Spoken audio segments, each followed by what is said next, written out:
You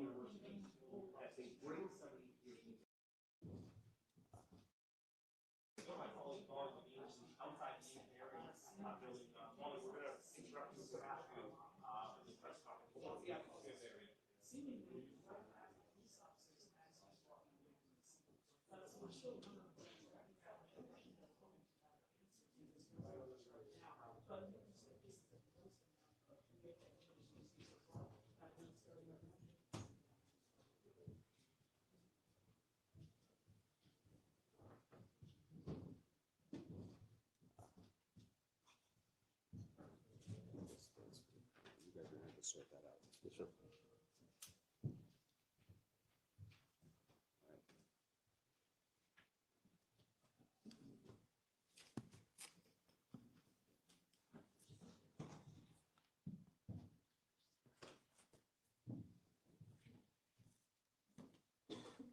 Good evening, everybody. It's Providence Mayor Brett Smiley with another update today. In just a moment, Colonel Perez will give an update on the investigation, including video that was released. That video was released just a little while ago. If you are here and do not have that video, you can see Camille or Julie, and they can send that to you while we're reporting. Additionally, Camille and Julie are your contact to be on the press distribution list to be advised of future announcements. At this time, I'll introduce Providence Police Chief Colonel Oscar Perez. Thank you, Mayor. And so as the Mayor stated, we're about to show you a video if we can have the IT officer play it.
Thank you, Joe. So as the Mayor stated, if you don't have these videos, please let us know. And the reason we have shown these videos, there's a purpose, right? So as you can see, they're enhanced photos, there's enhanced video footage. And so we're asking the public to ensure that they can see them, they can see here that you want to focus on the body movements, the way the person moved their arms, the body posture, the way they carry their weight. I think those are important movement patterns that may help you identify this individual, which is extremely important. Another thing that we're going to ask the public is if you have any type of camera system, including Teslas, in your property. And this video that you just saw behind me, it all comes from the residential block of Waterman Avenue, Power, Ives, and Hope Street. And it's those residential areas that we're asking the public to look, if you have any camera systems or any Teslas, like I mentioned, that you look at that footage and that you can reach out to us and please provide us anything that you have. And we're asking you to go back at least a week to do that. And the reason for that is because on Saturday night, the date of, we actually learned that this individual was in that neighborhood at around 10:30 in the morning. We also know in this profession that many criminals will case out an area weeks and days prior. And so it's important for us to ensure that we can have you look at that and help us. And the reason for that is because our offices, our agents are looking at terabytes of data. And we're looking for a moment that is shorter than somebody taking a breath. It's incredible hard work to do that. And so we're asking the public to assist us with that. The other thing is the tip center. We have been receiving hundreds of tips. However, we're about close to 200 actionable tips that we're still conducting investigations on, which is incredible and is important. Again, keep in mind that this video footage is extremely important to us. And one more thing here that as a reminder, please remember that the number that we need you to call is 401-272-3121, as well as the link that the FBI provided, which is fbi.gov, Brown University shootings. Thank you very much. Thank you, Colonel. Now we'll hear from FBI Special Agent in Charge, Ted Dux. Well, thank you, Mayor, and good evening. My name is Ted Dux. I'm the Special Agent in Charge of FBI Boston. On the heels of this tragedy, the strength and resilience of the people of Providence is a powerful reminder of the bonds that unite us. The men and women of the FBI, along with the law enforcement team standing before you, carry the victims with us as we work around the clock to bring the individual responsible for their injuries and deaths to justice. Today, the FBI is working with Brown University to do everything we can to provide services to those impacted by this horrific shooting.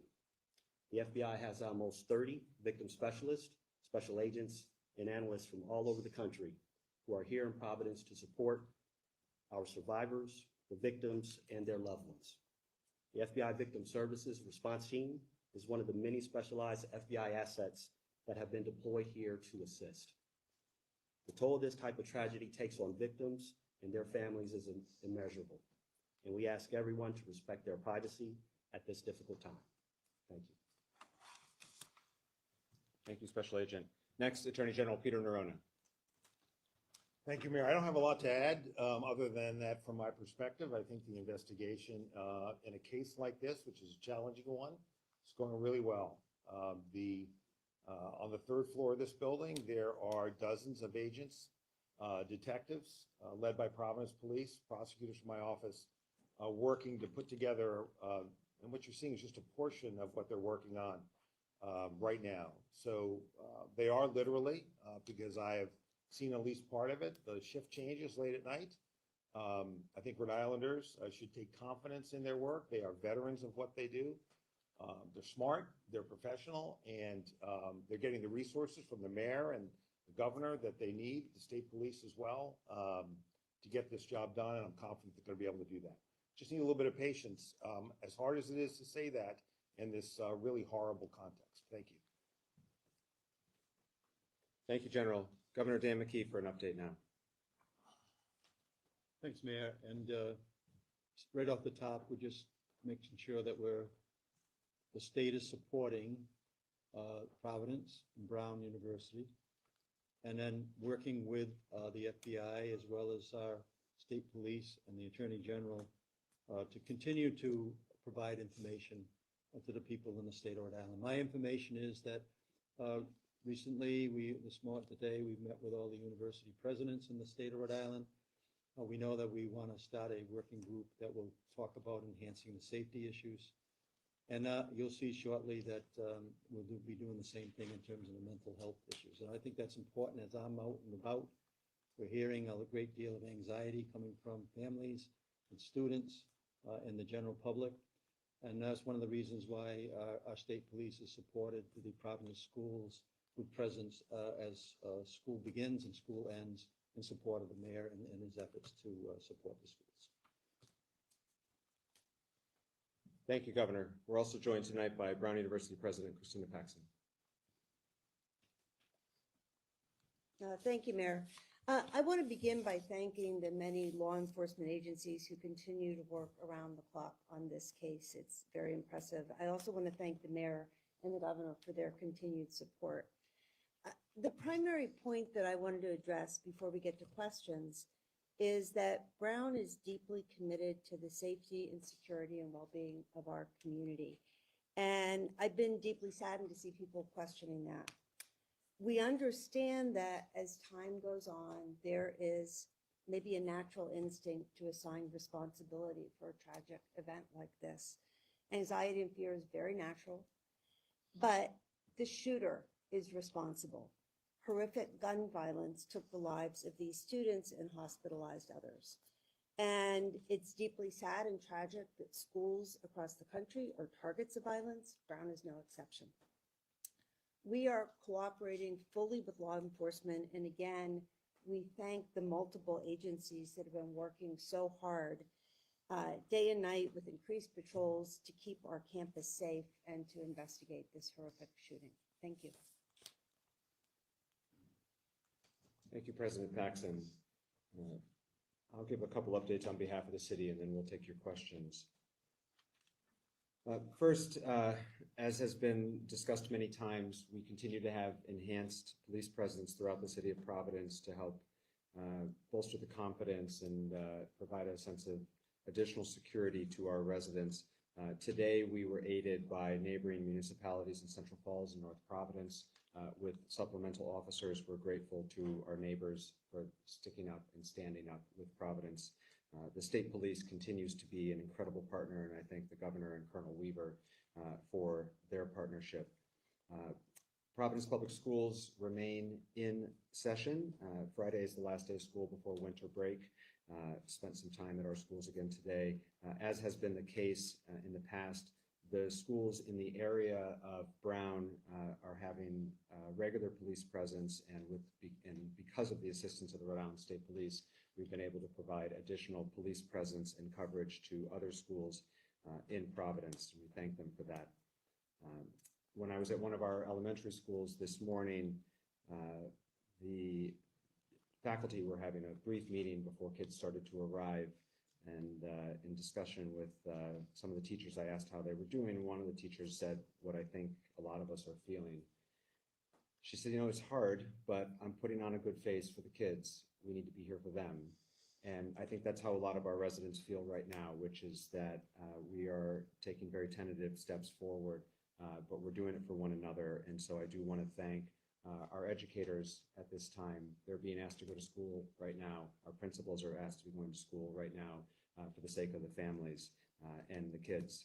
And at that same school, there was a second grader literally skipping to the front door because he's a second grader, and he doesn't know everything that's going on in this scary world right now. And so the strength of the adults has allowed that little kid to skip to school this morning. And so I want to thank all of my fellow residents of Providence for putting on a strong face for the sake of others at this time.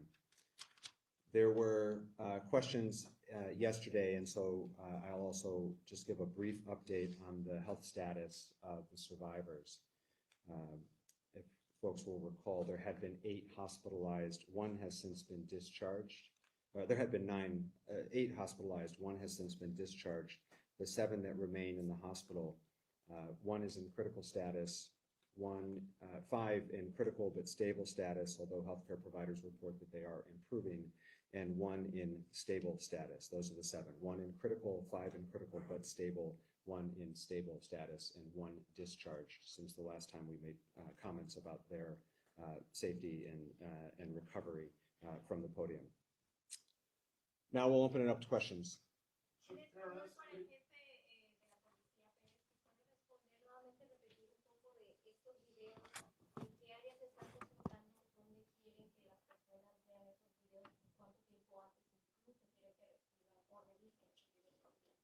Yeah, so the question was if I could just repeat what I stated earlier in English as far as what occurred here, the reasons for the video, and what I was requesting from the public.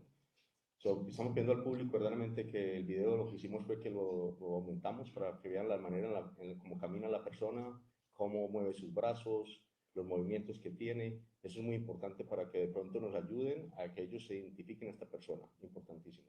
Lo segundo es que estos videos fueron tomados más que todo en una área residencial que incluye la calle Hope, la calle de la Waterman Avenue, la calle de la Power Street y la calle de la Ive Street.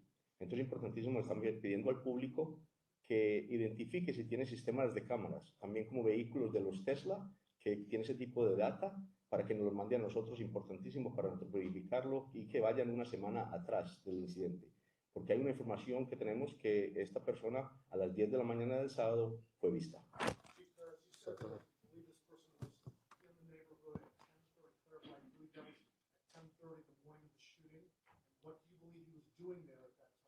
Correct, and we have video footage of that, and we believe that he was actually casing out this area to commit the crime. That's a pattern that criminals do, and that's what he was doing. Right. Chief, yesterday, the FBI described the person that we've been seeing in these images as a suspect. Today, the language seems to be person of interest. Can you clarify, do you believe that this person that we're looking at is your shooter, is your shooting suspect? Definitely, he's still a person of interest, and we're still investigating that to be able to get that answer. But we strongly believe definitely there's a suspect in the incident and a person of interest.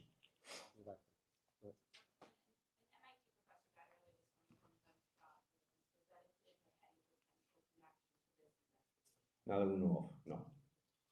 In the back, sir. Yesterday we were wondering about this person's age. Now that we've seen more video, again, a couple of days ago, I know you're saying 20s, let's talk about 30s, but just to help people at home who see this video, do profilers or anyone in your department have any better understanding or closer idea on his age? And the second part of that question is, can you now confirm that he has no connection as a past student, as a past staff member, acting in person?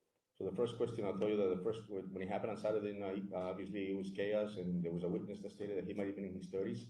At this point, we're still just looking at the picture. We haven't identified ages or anything to that point. And as far as where he's a proud student or anything, we don't have any of those answers, no. Colonel, in one of the new videos prior to the shooting, this person's interest is seen running. At this point, do you have any inkling why he's running? So, yeah, we're still investigating that, but what we do know is definitely that he was casing the area. And again, that's what criminals do prior to committing a crime. Chris. It appears that the FBI and PPO, when I'm looking online, it looks like they're releasing separate videos at separate times. Are you guys still coordinating, or how are we doing?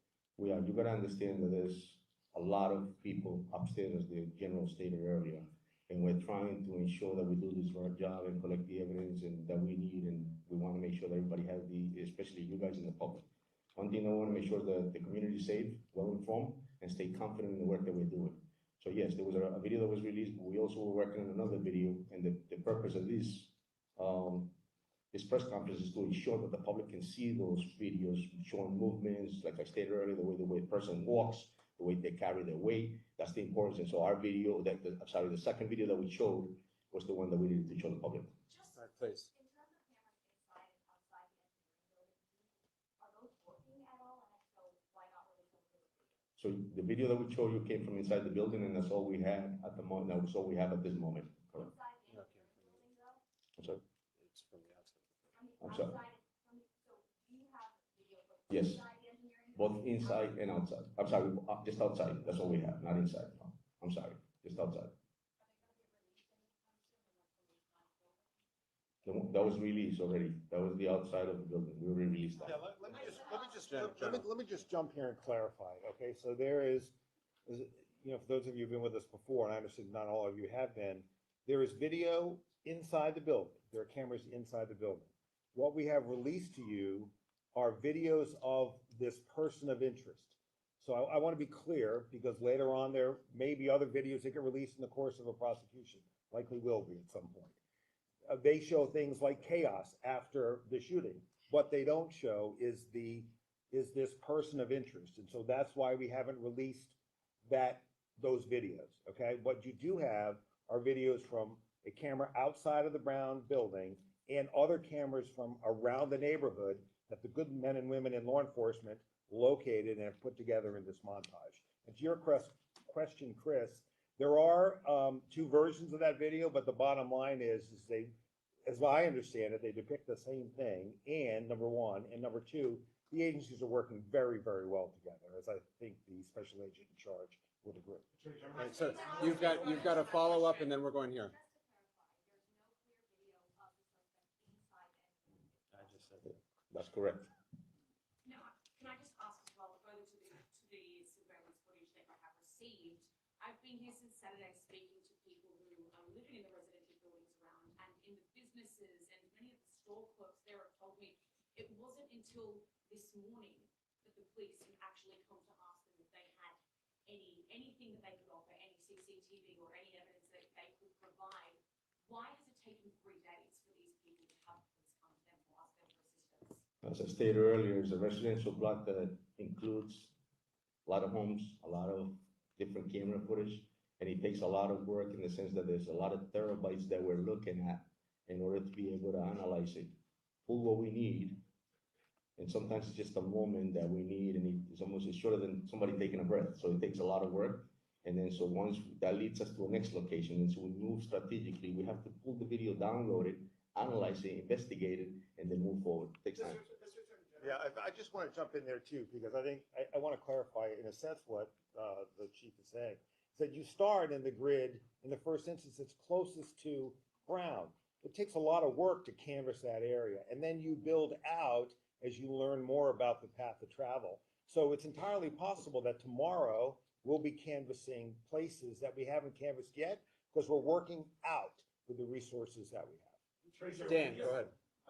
We have a question or follow-up, right? Yes. My first question, Attorney General, to follow up on my colleague, this is the question I asked on Saturday night, which is, so there's cameras in the hallway, but they don't show the suspect or Brown is not releasing them, or you're not releasing them to us. How does a multi-million-dollar school not have a bunch of cameras in the hallway? So let me try to explain that. So as President Paxton knows, there was a major addition put on that building within the last 5 years or so. That is a modern building attached to a much older one in the back. So it doesn't come as a surprise to me, at least, that there are cameras in the newer part of the building. And there is video footage, okay? So there's the back part of the building, old part, and front part, new part. The shooting occurs in the old part towards the back, out towards Hope Street. In that older part of the building, there are fewer, if any, cameras in that location. I imagine because it's an older building. So as students are fleeing the area of the shooting into the new part of the building, there are cameras in that brand new building that show that chaos. But the only video of the presumed, anticipated, suspected, however you want to define it, person of interest, you have it. We would release it if we thought it would be helpful in identifying this subject, because we are relying on the press and public to help get us there. There would be no reason for us to hold it back. We're looking for the best image we can. Dan, got a follow-up. Attorney General, thank you for explaining that, because it really clarifies it. Although I'm sure some people watching would think a multi-million-dollar school with a huge endowment can afford new cameras in an old building. That's my statement. Here's my question. If he's casing that area, Colonel, like you said, he had an intended target, which speaks to the motive. Did he have a target to kill one of the 2 people that were killed? We're still investigating it, Dan, and it's something that we're trying to get the answers as well, so. Patrick? For President Paxton, have you two reviewed any communications to Brown before the shooting that revealed any kind of threat, any kind to anyone at Brown? And then since the shooting, I believe some web pages for students or faculty have been taken down. Is that a response to any external threats to anyone in the community? We have been working very closely with law enforcement to provide them with all of the internal to Brown information that they need to do this investigation. It's their investigation, they're the professionals. So we're providing information. We're not in the job of reviewing it for them. I know nothing about web pages being taken down as part of this. It's the first I've heard of it. In the back, yep. You want people to feel safe. Can you say this person of interest is no longer in Providence, no longer in Rhode Island, are they out of the state? Do you have any sense at all? I can't speak to the investigation, and if there's a follow-up for either the general or the colonel, I'm sure they'd be happy to answer it. But I'll restate what I've said several times now, which remains true as another day passes. Since the initial call came in at 4:05 p.m. on Saturday, we have not received, and this is now updated with another 24 hours have passed, a single credible, specific threat to the area, to the city related to this event, and as far as I know, to the state. And I know that this is a question that many people are struggling with, and it's difficult conversations that I've had with many, many of my constituents, including a very anxious parent this morning. The best information we have is that there is no credible, actionable, specific threat that has occurred since Saturday. And in order to enhance and ensure the safety of our community, we have stepped up law enforcement efforts throughout the city in a precautionary measure, in an abundance of caution, to try to give comfort and confidence to people who have to take the steps forward in their daily lives, who have to take their kids to school, who have to get to work. And that is the honest answer and the best answer we have at this time as the days continue to pass. Mr. Mayor, with that, can you tell us where you believe he may be? Is he in the state? Is he in the area? So that question was asked as well, so Colonel, I'll let you answer that. Yeah, we'll continue to investigate that. That's not, listen, we're looking for the same answers as the mayor stated. We haven't really received any credible info as far as any other calls for that nature, but I'll tell you that we have enhanced our presence in a part of the city, and we're using every resource we have, and every call that comes in, we're responding to it immediately. Pat. It's Pat, so we're working our way across the room here. Pat. Pat Wood, Coalition Radio. In a case involving a hit-and-run accident in the vicinity of Brown University that was litigated by the Office of Attorney General in Roanoke 2023, Brown University Police Detective John Remka stated that the university maintains several thousand video surveillance cameras and license plate readers on Brown University campus and surrounding campus. Now, this is in addition, obviously, to the Providence-based data center. Attorney General in Roanoke, your department litigated that case, essentially giving your department a thorough understanding of the landscape. Why do you think there are more video than metadata, and were those cameras all operational? Yeah, I can't speak to what was operational or wasn't, but I will say this, that, and I've answered this question a few times today, and I'll try to do my best to answer it again. So somebody reported, it might have been the Globe, that there are 800 cameras or so on the campus. It might have been the Globe, 1,200. But this building is on the very edge of the campus. If you know, I know that building well. I had two sons who spent a good chunk of their lives there. It's at the very edge of the campus. It's not in the heartland of the campus. It's not the green. And there are several greens. It's not any of the three greens as I remember them. So it's right on the edge of the campus, and where the shooting took place is at the very edge of that building on the edge of the campus. And so as those of you who know Providence know, you are very quickly into a residential neighborhood, which is why the video footage you're seeing of this defendant's, wrong word, person of interest movements, are pre and post shooting are in that neighborhood. So the building is on the edge of the Brown campus. Where the shooting took place is at the edge of that building, and then you're very quickly into a residential neighborhood. There is no footage. I'll try to say it again. There is no footage that depicts this individual that would be useful in identifying him that we have not released to you. And I think you can tell from, frankly, the not very helpful quality of the initial footage that our standard is pretty low. If we thought it was at all helpful, we would have and will release it. John. Follow-up question. Hold on. Does Brown University or the federal government employ Stingray or any other mass surveillance program in or around the Brown University campus? And again, remember that the Brown University detective said that these applied and said that these cameras extended the neighborhood. So the other question is, does mass surveillance by Brown University end at campus borders, or is there anything in the Clare Street community downtown area or anywhere else in the community? You asked me this question last night, Pat, and I don't have any knowledge of those systems. I'm not asking you, I'm asking the Attorney General or the FBI. Okay. Yeah, there's no mass surveillance. Well, first of all, I'm not sure what mass surveillance means, Pat, but by any standard, I wouldn't describe it as mass surveillance by Brown University. There are cameras that they have in place in an effort to protect their students. And unfortunately here, given location, given age of building, we just don't have additional video footage. I wish we did. But we don't, and so we're doing everything we can to find additional footage from the neighborhoods, reinvent his path of travel, and continue to canvass for either people who may have seen him, encountered him, or who have video evidence that could supplement what you already have. John? I have a question for Agent Knox from the FBI. Agent, so this happened Saturday night, and then last night, the MIT professor, I know the question was asked, but this has to work. What we see on this video seemingly is someone very cautious, almost like a professional, kind of like the DC pipe bomber that is circling several times. Right. What information do you have that MIT Jewish professor in Brookline was basically executed? Do you have any intelligence how that person was operating? You know, it's interesting, the Colonel Noble reached out to me very early, their lead on that particular incident. He made sure that if there's any intelligence, any information in which is connected to what we have here, that they would share that.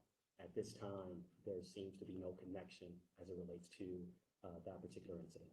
What, as a FBI agent, Mhm. what do you see in that individual who's walking? For example, you know, he's walking with his arms behind his back, and I've seen people talk about that's not like a young kid on a campus. That scene when he's you know walking, that's something more either European or Middle Eastern.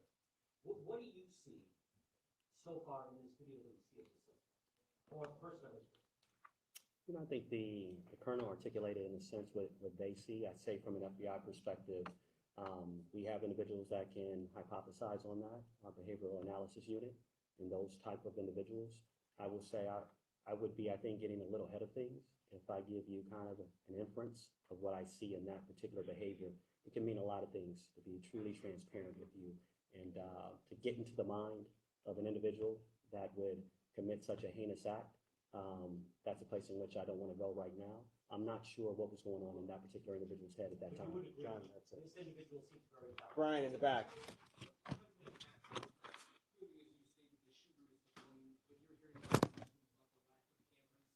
You mentioned, you've heard some of the criticisms. What is your response to parents as well who said they pay a lot of money for their kids to go to Brown, they're questioning the cameras, why the sirens didn't go off? Do you believe that Brown had the precautions and safety measures in place before the shooting that were appropriate and necessary? I do. And in fact, I'm glad you mentioned the sirens, because I think there's been some misinformation about that. We have two security systems that we can activate in time of an emergency. One is a system that sends out text messages, phone calls, emails, and it was activated within minutes of the incident. Those messages went out to 20,000 individuals, so all alerts. We also have a system of sirens. There are 3 sirens placed across campus. Those get activated when there is a broad-scale emergency and we want people to rush into buildings. In the case of an active shooter, activating that system could have caused people to rush into Barris and Hawley. So that's not a system that we would ever use in the case of an active shooter. So. Just to follow up, it does say on the website when it was launched that it is for an active shooter. It depends on the circumstances and where the active shooter would be, but you don't want to ever get people rushing into buildings that might be the site of an active shooting. That's it. That's my understanding. Go ahead, sir. Do you have any evidence that suggests that the victim, Ellis Cook, may have been targeted? No, not at this point. Yeah, I agree. Miss, we're working our way across, I'm sorry. Go ahead, Tom. Attorney General Morano, what are the characteristics of the guy in the first video that makes you believe that he's also the same guy in the video that was released yesterday and in the follow-up with President Jackson? Yeah, look, I think that that is an analysis that has been done by the agents and the detectives. And a lot of factors are going into that. A lot of it is being able to, as I just saw upstairs, a really terrific job of tracing movements. And when you put movements and times together, it's easy easier perhaps is the best word, to identify them as the same person. Now, look, there are no absolutes in any investigation, and I'm not about to make absolute statements in this one either. But that's the general reasoning for why we concluded that. Just a follow-up, President Max. Right now, school break is pretty much underway for a lot of university students. Have you met with your police department and board trustees on how you're going to secure the university going into the second semester? Are you making any changes to the way you guys operate? Well, right now, we have been, the campus is emptying out first, as you said, but we still have staff and faculty and graduate students and international students who will remain on campus during the winter break. So it's still open. And right now, our focus is on getting as many sort of boots on the ground, people in cars. We have been really fortunate that the city and other municipalities have people who are helping us. People from the state. We also have security that we brought in from outside. I think over 60 people today were patrolling the campus. I was on campus walking around and I couldn't turn around without seeing a security person. So we will continue that for as long as we think it's necessary. And right now the campus feels very secure. So no Thank you. changes. Steve, I'm sorry, I missed your. If someone were, Providence resident were to see someone who matched the description of the person of interest, how would they be sure that they weren't dealing with a federal ICE? The tip line that we've been providing throughout the last several days, 401-272-3121, that call comes in here and is answered in this building with Providence police professionals and our partners at the FBI. That is who's manning the phones. That is who's processing the tips.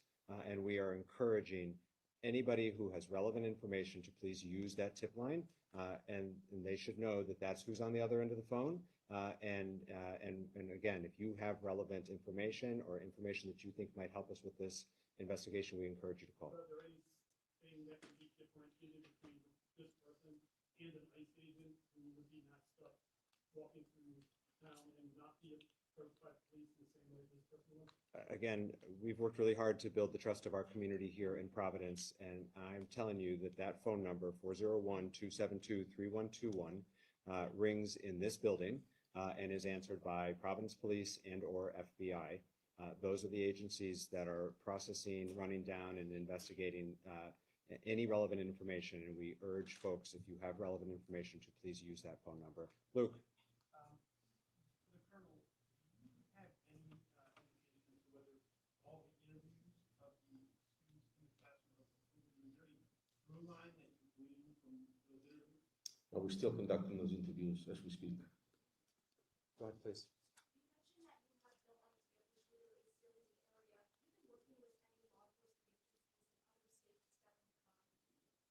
Yes, we're working with every municipality here in the state of Rhode Island, and obviously every Massachusetts. Obviously we have conversations with them as well, but majority of the law enforcement that we're working with right now is our own, nearby municipalities, the Rhode Island State Police, and every agency that you can think of, federal agency in this building. We have conversations with them, but no, they're not here, no. Amanda, if I could just jump in here, what's really critical first is that we identify who the person is. Once we identify who this person is, I believe we'll be able to locate him. It's very hard to hide in this country. But until you have a name, which is why we're working so hard to identify him, it's not particularly productive to reach out to law enforcement across the country as who you're looking for, because we don't yet know who we're looking for. So that's why we have to identify the person. Once we've identified him, we'll know more information about where he's from and who his friends are and where he might go. So those are the things that we can do once we have an identification of this person. And that's why the team now is laser focused on identifying who this person is in this video. Amanda. I have some questions for the chief. Amanda. Just following up on another question that was just asked, I'm glad to hear that some of the students are beginning to recover. How many of the students who are inside their building and also outside have detectives been able to interview, and have they elaborated on anything this man said? Whether he yelled something in the classroom before opening fire, did he appear to be wearing a bulletproof vest, and that's why you feared both? It's a good amount of interviews that have been conducted. We have re-interviewed several people. And so I just want to tell you that's part of the investigation right now. We'll continue to investigate and we'll continue to speak with them. And like the general stated, listen, we're just trying to build the case here and make sure that we can move forward and continue the progress as we're doing. But the interviews are still being conducted. But Chief, they haven't elaborated, Chief, they haven't elaborated exactly on what this man did say and what he was yelling. Yeah, no, I don't have that info now. Straight back, sir. What do we know about the path of the shooter as they left Barrett and where did we lose sight of him? So his movements were all in that residential block that I mentioned, between Waterman Avenue, Howard Street, Ivy Street, Hope Street. It's all that block. The whole residential block that I just mentioned is where his movements were. And then obviously that's where we lose sight of him somewhere around Governor Street. This is after the shooting, Chief? In the back there. Correct. To that point, at any point, will there be kind of like a map put out as to which cameras you're seeing them on to kind of give an idea to the public of maybe my camera's there, maybe my Tesla's there, that's it? Correct. Yeah, great point. And something that we talked about just before I came down here to be able to release that map as well. Alex? For the girl, do investigators know how many shots have been fired yet within these stores? It's in our forensics unit, and obviously with the FBI as well. They're all there, and there was several rounds that were fired inside the building. And just another follow, the image today of the person of interest, they have a satchel. Is it known if there were additional weapons in there or magazines or something? No, that's all we know, that it was just that one weapon that I mentioned the other day. Go ahead. Yeah, this must be a procedure for President or the colonel here. I wanted to follow up on the Scrubs internet pages that were mentioned. Is that, there's a lot of disinformation out there. There's been a lot of speculation about what the Scrub pages might be. Can you help fact check, give us some information today about what the Scrubs individuals, about one very particular individual, does it have any connection to perhaps the shooting? As I said before, I have no knowledge of any scrubbed pages. You can follow up with our communications office if you want to get more information maybe tomorrow, but this is the first I've heard of it. So I did, and then they directed me to Colonel Press. Do you know anything about? I do not know. Go ahead, right behind, yes. Una pregunta para el coronel. ¿Qué es lo que ustedes ven en la descripción, en el lenguaje corporal de esta persona que los hace pensar que es una persona de interés? He hablado con personas de la comunidad que tienen cierta desconfianza porque ya liberaron a una persona que también era de interés. ¿Qué hace a esta persona la que podría ser? Yes, so the question is, what makes this person one of the suspects that we have that is a priority? And since we have released somebody already in the past, what makes this person the subject? So, la respuesta verdaderamente es que tenemos muchas indicaciones que este individuo es el que cometió esta tragedia. Entonces, estos videos que mostramos es por esa razón. La investigación nos está llevando en ese progreso a determinar que esta es la persona, por demasiadas cosas que vamos a seguir investigando. So the answer is pretty much that there's a lot of leads that we have here that identifies this individual as the person who committed this tragedy, and we have enough to be able to move forward in progress, and we're very confident that that is the individual that committed the crime. You had one follow-up here? Or you go ahead, please. I'm sorry. ¿Por qué no llamarlo sospechoso entonces? ¿Y qué dice la comunidad que está angustiada? So why don't we call him a suspect, and what do we tell the community that's nervous? So la respuesta es, verdaderamente, estamos llamando a una persona de interés, ¿verdad? Porque necesitamos crear un caso para poder llevarlo a la justicia y presentarlo al fiscal. Y eso le decimos a la comunidad que realmente estamos en un trabajo y esta es una prioridad en este momento y una responsabilidad de que pongamos un caso completo para poder llevarlo a la justicia. Can I just jump in here, Mayor, with your permission? I want to come back to your question about that name. And I know the name that you're asking about because a member of the media asked me about it. I am familiar with it. I wasn't familiar with it when the media member asked me about it. I think it was either CBS or NBC. I asked my team about it. I think this is an area where caution is really necessary. There are lots of reasons why a page might be taken down, particularly if there's chatter out there about, to your question, Amanda, about words that were spoken. It's easy to jump from someone saying words that were spoken to what those words are, to a particular name that reflects a motive targeting a particular person. That's a really dangerous road to go down. Really dangerous. If that name meant anything to this investigation, we would be out looking for that person. We would let you know we were looking for that person. You know, again, I think it's just a really dangerous road to go down. I know that in today's age, there are lots of things that people read into things. It's just a dangerous thing to do. And I would leave it to us to identify persons of interest and let us run them down. What the public can do for us today is help us figure out who this guy is. And we hope to have more information out that will help you do that, help us do that.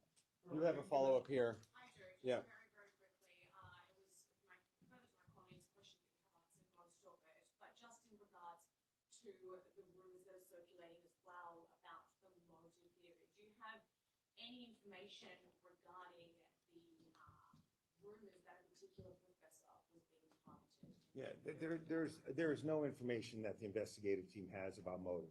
Zero.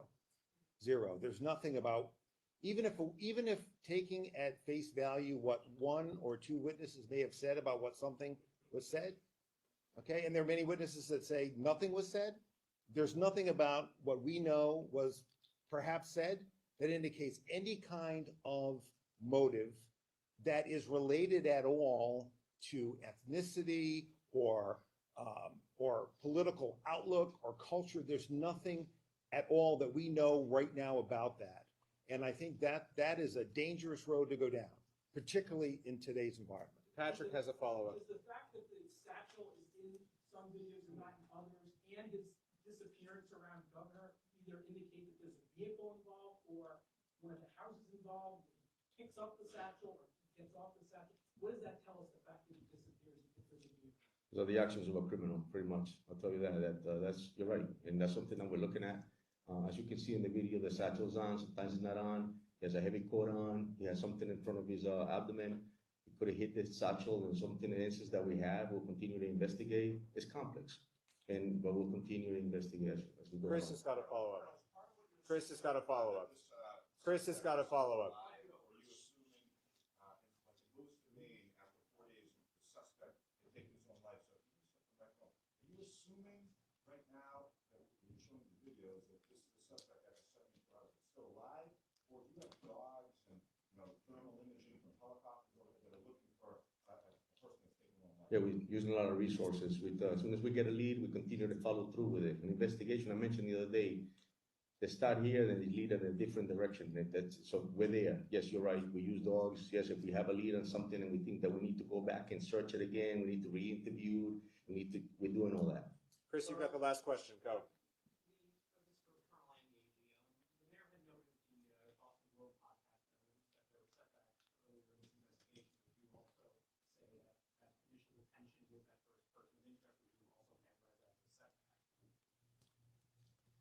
Well, the mayor and I agree on nearly everything. But we look at this case maybe from different backgrounds and experiences, perhaps. Certainly, the mayor has had many great experiences that I've never had, leading a city, for example.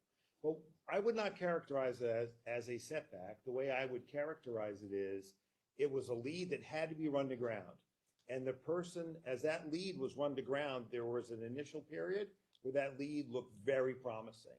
But there was still physical evidence that had to be analyzed. And once it was analyzed, it was clear that that person was not a person involved here. But that's not unusual in investigations like this. And that's happening as we speak. We are developing people of interest. And some we quickly rule out, others we quickly rule in. And when I say persons of interest, people that could be this guy based on other evidence. So I would not view it as a setback. I mean, I think, frankly, the police work there and the analytical work that had to be taken out of state and brought back very quickly was very well done. Certainly, was it a disappointment for those of us who hoped we could wrap this case quickly for the benefit of the Brown community and the people of Providence, Rhode Island? Of course. But I don't know that I would use a setback, but I think maybe those words don't, but maybe what I'm saying is not all that different from what the mayor said. But I look at it as good police work while other work was going on. We will be back tomorrow with further updates unless there is a meaningful update. Again, if you are not yet on the press list, please see Camille or Julie to my left, and they can add you to the list. Thank you all very much. Mayor, personal